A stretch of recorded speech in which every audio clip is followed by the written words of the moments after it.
Good day mga idol. For today's video ay magsishare ako sa inyo ng tutorial about sa rapid backfire. So dito guys sa tutorial na to ay depende sa inyo kung gagayahin nyo or gagawin nyo sa inyong mga motor. So sa mga gusto magpa-rapid backfire, mag-DIY, yan, bibigyan ko kayo ng kunting diagram sa FI at saka sa carb. Okay, mga boss, unahin natin dito sa ating carb type. Mamaya na tayo sa FI. So dito sa carb type na to is pare-parehas lang yung installation nito. Kung paano mag-install sa motor nyo ay same pa rin yung wawiringan natin. So ang pinagkaiba lang yung mga kulay ng wire, no? So unahin natin dito sa interrupter na relay. So sa interrupter na relay mga idol, meron niyang dalawang dilaw. Ito yung output ng ating interrupter relay. Tapos meron niyang red wire at black wire. Dito sa red wire at black wire, huwag kayong magkakamali dito mga idol. Kailangan sundin nyo itong pattern na to, dahil kapag nagkamali kayo rito ay hindi gagana yung inyong interrupter relay, no? So hindi ito magre-react. So sa red wire mga idol, ibig sabihin yan ay positive yan. So ang isusupply nyo dyan ay positive. Dito naman sa black wire, ang isusupply nyo naman dyan ay negative. So negative at positive. Yan. So ganito mga idol, no? Dahil sa interrupter relay kailangan natin ng 4 pin na relay, pwede rin 5 pin, pwede rin 4 pin. So sa para hindi kayo malito, ay 4 pin yung bilhin nyo para mas kabisado nyo yung inyong gagawin.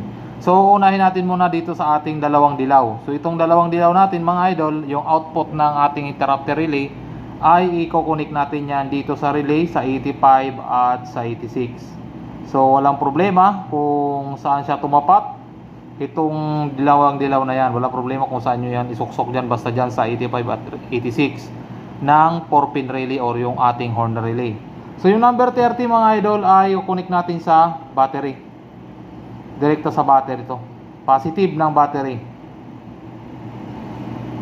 positive mga idol.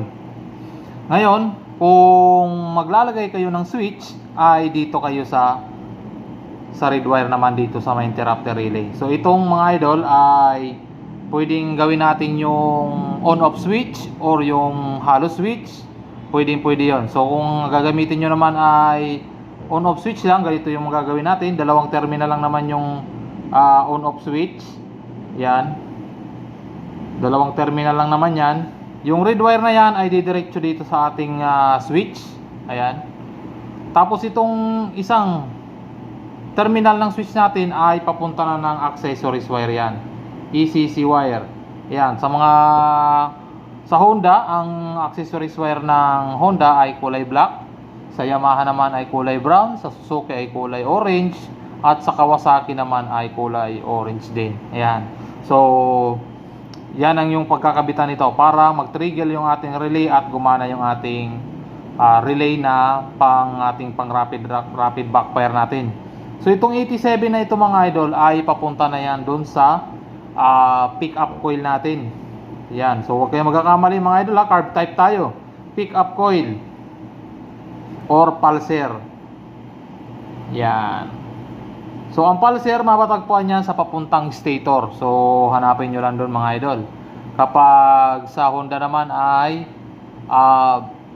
blue white, sa blue yellow naman, minsan blue yellow, blue white, at sa Suzuki naman ay green white. Yan yung mga pulser nya.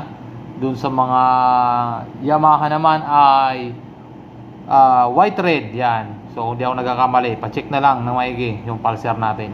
So ganyan lang yung pag wiring ng ating interrupter relay. So kapag nag-on ka dito sa switch ay gagana na itong interrupter relay natin. At the same time itong relay natin ay matitrigger na.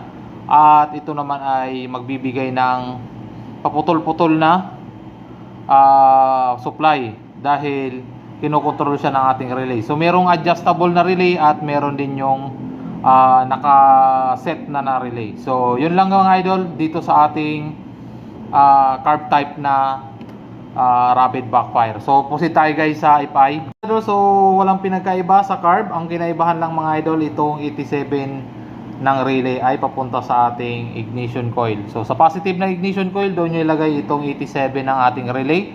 para gumana yung ating interrupter relay at magkaroon ng backfire yung ating motor. So reminders lang mga idol ha, kung maglalagay ng rapid backfire ay kailangan naka-open pipe ka, at syempre wag nyong itudo o full throttle yung inyong motor dahil may tendency na sumabog yung inyong motor, no? May sumabog yung ating block, so gastos yung mga idol. So 5,000, 3,000 to 5,000 RPM ay okay na po yun mga idol. So reminders lang mga idol ha, 5,000 or 3,000 to 5,000 RPM ay enough na po. Alright mga idol, so maraming salamat at sana makatulong sa inyo. At Merry Christmas and Happy New Year sa inyo mga idol.